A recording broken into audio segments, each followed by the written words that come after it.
Hello everyone, I am Prerna. I hope you all are doing great and staying healthy. अभी recent में मैंने अपने Insta पे एक स्टोरी अपलोड की थी जिसमें था कि आपको किस तरह की वीडियो चाहिए मेरे यूट्यूब चैनल पे। दो ऑप्शंस मैंने दिए थे, एक उदयपुर का हॉल वीडियो, दूसरा बीएमएस में टिप्स और ट्रिक्स आपको कैसे यूज़ करना चाहिए अपने एग्जाम्स में और बीएमएस के एग्जाम्स में।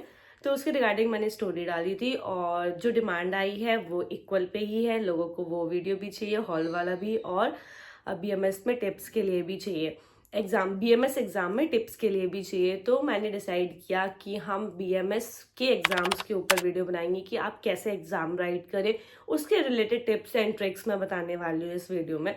तो चलिए वीडियो को स्टार्ट कर देते हैं। और उससे पहले मैं बता दूं कि हॉल का वीडियो इस सैटरडे को आ जाएगा। अभी मैं अपने यूट्यूब चैनल पर वेडनेसडे और हर सैटरडे को वीडियोस अपलोड करती हूँ। कभी कभार मिस हो जाता है, जब मैं आउट ऑफ स्टेशन हूँ तब ओनली। ये वीडियो वेडनेसडे में आ जाएगा और जो हॉल वाला वीडियो है वो श्योर सैटरडे में आ जाएगा। तो किसी को कोई प्रॉब्लम नहीं होगी क्योंकि 2-3 दिन में कोई फ़र्क नहीं होगा। और ऑब्वियसली जिनके बच्चों के एग्जाम्स हैं वो ज़्यादा इंपॉर्टेंट है, तो हम एग्जाम्स को प्रायोरिटी पहले देंगे, तो हम उसी बारे में बात करेंगे इस वीडियो में। तो चलो वीडियो को स्टार्ट।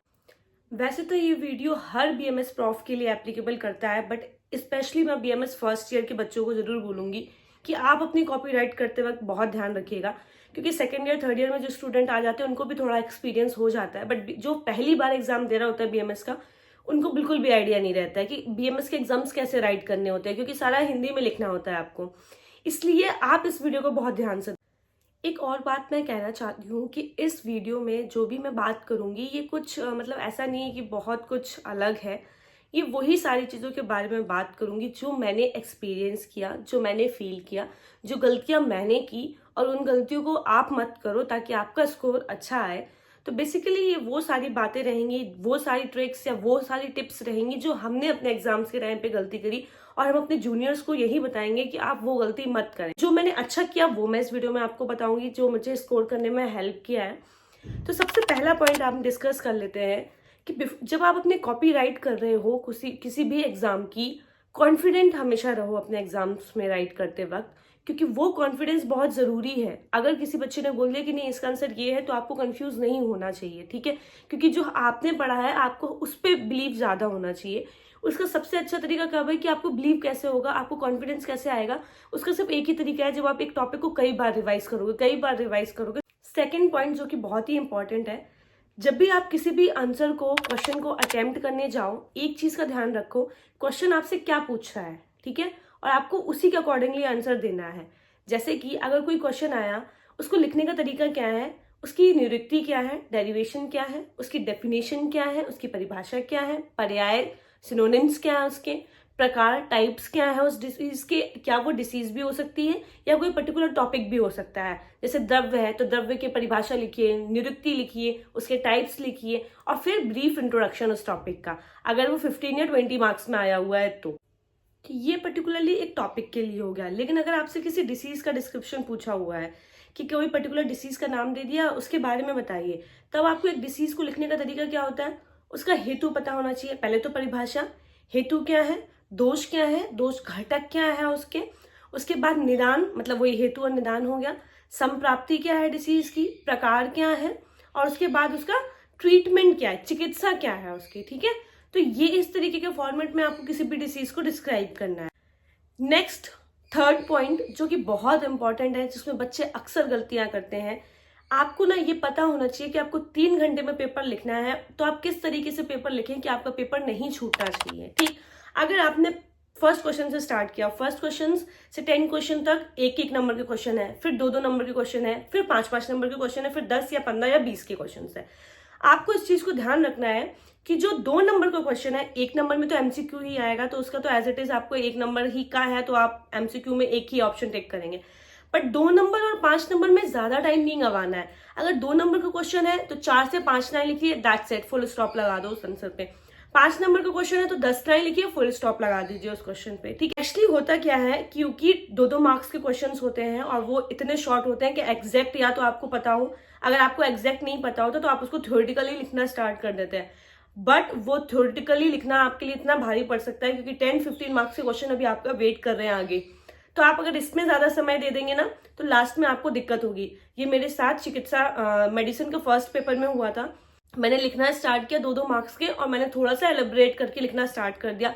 एंड सच में मैं अब आप लोगों को बता रही हूँ, मुझे उससे काफी डिसएडवांटेज मिला। मुझे लास्ट में कुष्ठ चिकित्सा को बहुत अच्छे से डिस्क्राइब करना था और आता भी था मुझे बहुत अच्छे से, और मैं उसको डिस्क्राइब नहीं कर पाई क्योंकि मेरे पास टाइम की शॉर्टेज हो गई और मुझे 2 क्वेश्चन अभी अटेम्प्ट करने थे, क्योंकि 2-2 मार्क्स को मैंने इतना टाइम दे दिया था कि लास्ट में मुझे टाइम नहीं बचा, जिसकी वजह से मुझे कुष्ठ को और एक और कोई डिसीज थी वो मुझे बहुत शॉर्ट में करनी पड़ी। ऑफकोर्स उसका इफेक्ट मुझे मार्क्स में देखने को भी मिला। पहले हमारी यूनिवर्सिटीज, जो मेरी यूनिवर्सिटी थी, 32 पेज की कॉपीज मिलती थी हम लोग को, और अब 28 पेजेस की कॉपी मिलती है। तो इस चीज को दिमाग में बैठा लो कि कॉपी भरने से कुछ नहीं होता है। ये बहुत सारे स्टूडेंट्स के दिमाग में भरा होता है, अरे कॉपी पूरी भर के आनी है, हम फिर तो पास ही हो जाएंगे। ऐसा कुछ नहीं होता। हमारे कॉलेज में, मैं फर्स्ट ईयर की अगर आपको बताऊं, 60 सीट थी और सिर्फ 18 बच्चे ऑल क्लियर थे, बाकी सबकी बैक लगी हुई थी। तो कॉपी भरने से कुछ नहीं होता है, आपको कंटेंट सही डालना पड़ेगा कॉपी में, तभी आपको नंबर मिलेंगे।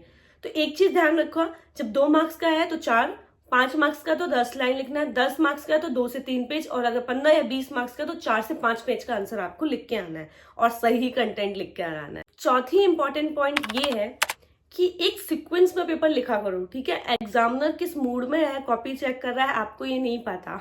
उसके पास इतना दिमाग नहीं लगाएगा कि आपका पेपर लेगा और उसके बाद फिर वो कहाँ से आपने कौन सा जम्बल कर दिया, फिर तो लास्ट वाला पहले कर रहे हो, बीच वाला बाद में कर रहे हो। तो अच्छा ये होता है कि आप फर्स्ट से स्टार्ट करो, फर्स्ट क्वेश्चन से स्टार्ट करो लिखना, या तो लास्ट क्वेश्चन से लिखना स्टार्ट करो। इसका बहुत इफेक्ट पड़ता है मार्क्स में आपके। नेक्स्ट इंपॉर्टेंट बात ये है कि अगर आपका क्वेश्चन नहीं आ रहा है, तब आपको क्या करना है, एक सीक्वेंस में आपने पेपर करना स्टार्ट किया, लेकिन अब जो क्वेश्चन नहीं आ रहा है तो क्या करो, जो क्वेश्चन नहीं आ रहा है उसके लिए उतना स्पेस छोड़ दो, उसके बाद जब लास्ट में हो ना तब उसको अटेम्प्ट करना। बच्चे क्या गलती करते हैं कि जो क्वेश्चन नहीं आते वो सोचते हैं हम लास्ट में अटेम्प्ट करेंगे, बट उससे डिसएडवांटेज क्या मिलेगा, एग्जामिनर लास्ट में आपकी कॉपी देखेगा, उसको सारे क्वेश्चंस ऊटपटांग या गलत या मतलब कुछ कुछ ऐसे ही मिक्स एंड मैच करके होगा। कई बार ऐसा भी होता है कि आपने एक क्वेश्चन जो आपको नहीं आ रहा है, लास्ट तक होते होते आपको वो क्वेश्चन भी आ जाता है। जैसे मेरे साथ हुआ था, MSD करके क्वेश्चन आया था और वो मुझे याद ही नहीं आ रहा, क्योंकि मैंने उसको थोड़ी, हमारे सिलेबस में भी मस्कुलर डिस्ट्रॉफी सिंड्रोम करके ही दिया हुआ है, बट MSD ब्रैकेट में नहीं लिखा अपने सिलेबस में, बट एग्जाम में MSD आ गया। अब मैं सोच रही हूँ MSD है क्या, MSD है क्या, MSD है क्या, मुझे नहीं आया। मैंने उसका स्पेस छोड़ा। लास्ट में जब मेरा पूरा पेपर खत्म हो गया, फिर एकदम से मेरे दिमाग में आया MSD मस्कुलर डिस्ट्रॉफी सिंड्रोम, तो इसलिए उसका स्पेस छोड़ा था। फिर मुझे याद आ गया, मैंने लिखना स्टार्ट कर दिया। फिफ्थ इंपॉर्टेंट बात कि जो 1 नंबर के क्वेश्चन है उनको बिल्कुल भी हल्के में मत लेना, उनको बहुत सही से अटेम्प्ट करना, क्योंकि 10 मार्क्स मतलब सिर्फ आपके एक टिक से डिसाइड होने वाले हैं। अगर हेल्प चाहिए ना तो अपने दोस्तों से भी उसके लिए हेल्प ले लेना, बट अगर कहीं भी डाउटफुल हो तो उस पर टिक मत करना। नेक्स्ट, 2 मार्क्स के क्वेश्चन को ज्यादा इंपॉर्टेंस नहीं देनी है, 3 से 4 लाइन में उसको लिखकर खत्म करो और आगे बढ़ना है। 6th पॉइंट है हमारा कि प्लीज ब्लैक और ब्लू पेन यूज कर लिया करो, क्या ही जा रहा है। एक बात याद रखना, आपकी कॉपी जिस तरीके से लिखी हुई है ना, उसका इम्पैक्ट बहुत ज्यादा पड़ता है एग्जामिनर के नजरों में। आपकी कॉपी जितनी सुंदर होगी ना, उतने अच्छे मार्क्स मिलेंगे आपको कॉपी में, तो इसलिए ब्लैक और ब्लू पेन का यूज किया करो। नेक्स्ट पॉइंट इज कि आप स्केच पेन यूज किया करो अपनी कॉपी में, ताकि आपकी कॉपी ज्यादा अट्रैक्टिव दिखे। उसके लिए आप एक बात ध्यान रखना कि रेड और ग्रीन कलर का स्केच पेन आपको यूज नहीं करना है।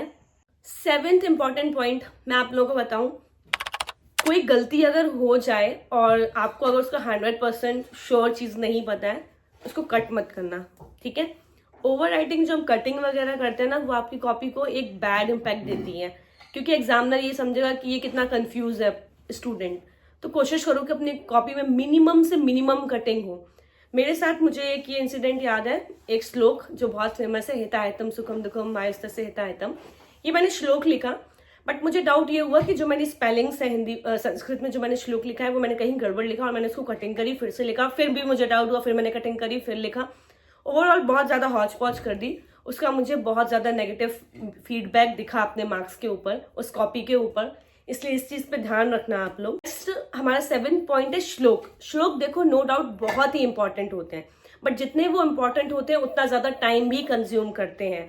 तो मैं आपको अपना पर्सनल एक्सपीरियंस बताऊं कि मुझे श्लोक्स याद नहीं होते थे, तो मैं श्लोक्स नहीं याद करती थी। मैं सारे शॉर्ट श्लोक्स ही याद करती थी अपने एग्जाम्स के लिए, क्योंकि मुझे पता है जितना टाइम मैं उस श्लोक को दूंगी, और वो भी मैं 100% नहीं लिख पाऊंगी एग्जामिनेशन में, तो मैं थ्योरी को इतना स्ट्रॉन्ग करती थी अपना। जैसा आप मेरे नोट्स भी देखोगे, मैं इंस्टाग्राम पे अपलोड कर रही हूँ फाइनल ईयर के, अगर आप उसको भी देखोगे ना तो मैं पूरा फोकस अपने नोट्स और अपनी थ्योरी पे करती थी।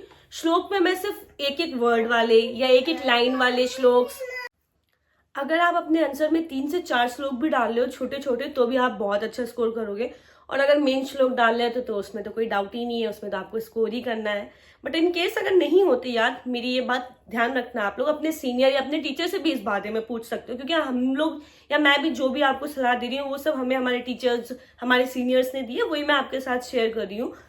श्लोक्स अगर आपको छोटे छोटे भी आप लिख देते हैं ना, आपके 15 मार्क्स का अगर है तो 1 या 2 ही मार्क्स कटेगा, आपको 12 से 13 मार्क्स मिल ही जाएगा उस आंसर पे।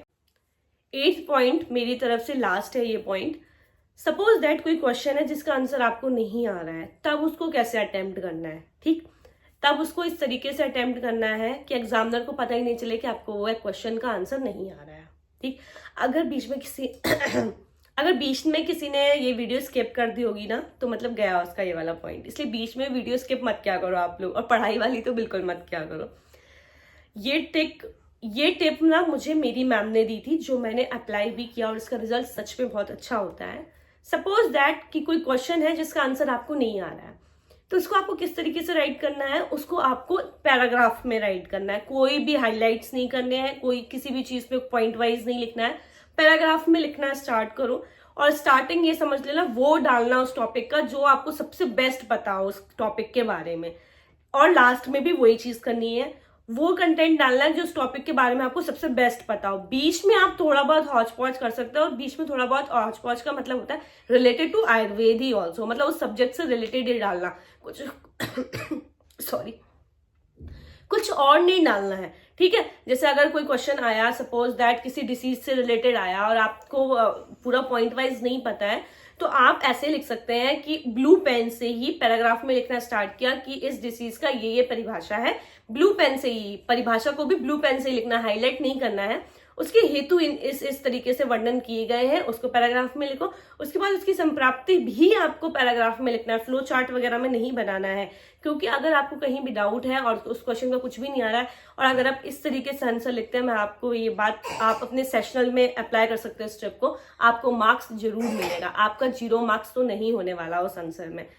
That's it about this video. अगर वीडियो पसंद आए तो वीडियो को लाइक कर देना, अपने दोस्तों के साथ शेयर कर लो, और बेस्ट ऑफ लक सभी स्टूडेंट्स को एग्जाम्स के लिए।